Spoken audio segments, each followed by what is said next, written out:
Good afternoon to everybody. We are in the days of the month of Adar, getting ready for the month of Nisan. As we know, this Shabbos is Rosh Chodesh Nisan, the first of the month of Nisan, and we're reading three Sefer Torah, the Sefer Torah for Shabbos, Torah for Rosh Chodesh, and the Torah for Achodesh Hazeh Lochem. As this Shabbat, we're starting to read about the first mitzvah Hashem gives Am Yisrael. The mitzvah was the mitzvah of Kiddush HaChodesh.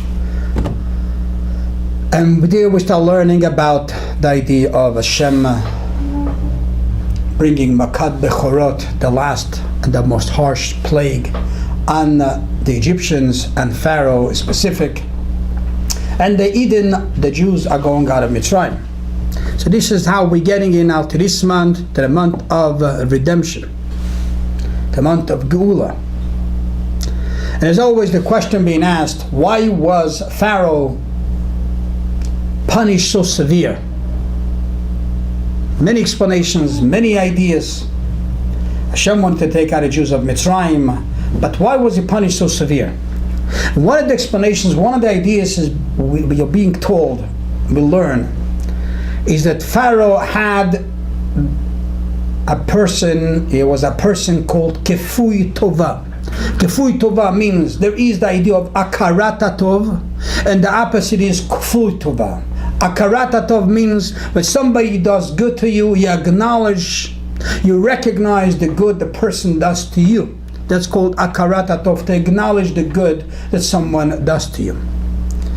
Kfui Tova is completely the opposite kind of person. Somebody does good to you. Instead of recognizing, instead of acknowledging, forget paying back, just being kind to the person that was nice to you, you pay back in negative.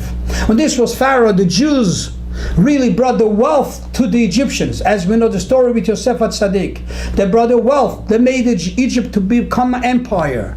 And instead of having a karatova to the Jews, acknowledge the good that he did to them, on the contrary, Pharaoh paid only with negative and bad. And this is a person that's being a kfui tova, this is what it deserves. And the lesson, the message that we learn from this is that we have to be different than Pharaoh. And this is one beautiful message that we should learn from this Shabbos. When we started to learn about the plagues, the last plague that Hashem gives to Pharaoh, we have to learn that we should not be like Pharaoh. He was kfui tova, and we have to have akarata tov. We have to learn to be the opposite of this person, to acknowledge someone that does good to you. And if anyone does good to you, we have to acknowledge it. Akarata tov. Especially when Hashem is good to us, and much more so, we have to constantly acknowledge and pay back good to Hashem for being good to us. And on this point, I just wanted to share a story about the beauty of Jews being the opposite of Pharaoh, to be Akarata tov, acknowledge good. When the story goes with a great fellow, his name was Rabbi Israel Gustman, if I say his name correct. He was a big Rosh Yeshiva, very learned fellow in the United States of America. He was the Rosh Yeshiva, he was head of a yeshiva, many yeshivot. If I recall right, he was also the Rosh Yeshiva in 770 Eastern Parkway in the Lubavitch Yeshiva. He used to give classes there. They say that the Rebbe would listen sometimes to his classes. He would be behind the wall listening to his classes. But that was his name, Rabbi Soel Gustman, great fellow. Wasn't Chabad, but a great fellow. We have a lot of beautiful, great people in our community. And the story with him was that we have a tradition every day to go out to the garden and water the flowers. Every day that's what he would do, water the flowers.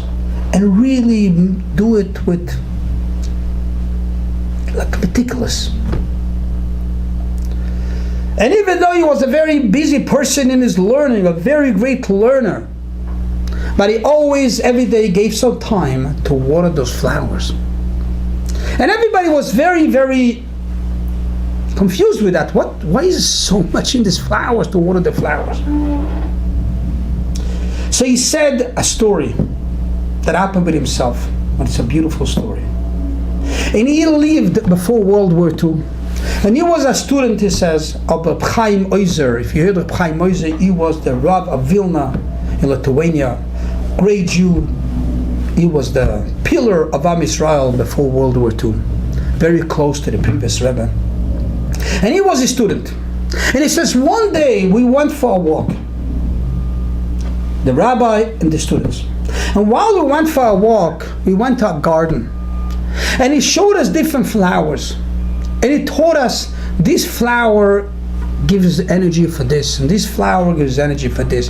This flower is dangerous. This flower is replacement of meat. This flower is replacement of water.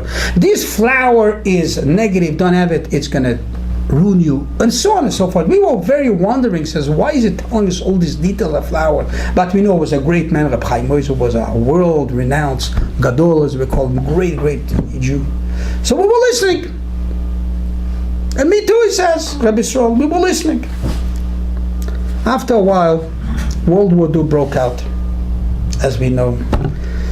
And Jews then were the worst danger. And he says, I was in danger too. We all tried to run away for our lives. And me, as many others, we ran into the forest.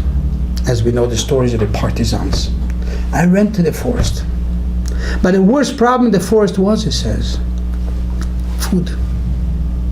And as soon as you need food, you have to go back into a city, and they catch you, and it would be no good. But he says, I knew about flowers taught by my rabbi.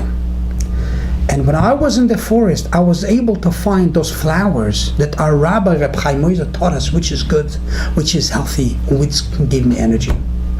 And I lived on these flowers. And then I realized why Reb Chaim Oizer, the great Rav, told me about different flowers, because he saved my life. I didn't have food, but I had those flowers. So I knew what to eat and what not to eat. What is good for me and what's bad for me. And with this flower, I survived the war. And this is where I am today. So he says, this is why I water the flowers every day. I want to have akarat tov. These flowers, they saved my life. And because it saved my life, I have to have akarat tov. I want to thank them. And this is why I keep on watering those flowers all the time. This is a beautiful story to see a great Jew, Rabbi Yisrael, a great Jew. Akarat tov, not to a Jew, not to a human, not to even a livestock. Akarat tov to flowers, because flowers saved his life. Beautiful message. What does it mean? We have to be different than Pharaoh. We have to be people to have akarat tov, to acknowledge and to thank the person or the human, and even a flower that does good to us. And much more so, we constantly have to have akarat tov to HaKadosh Baruch Hu. Have yourself a beautiful Shabbos.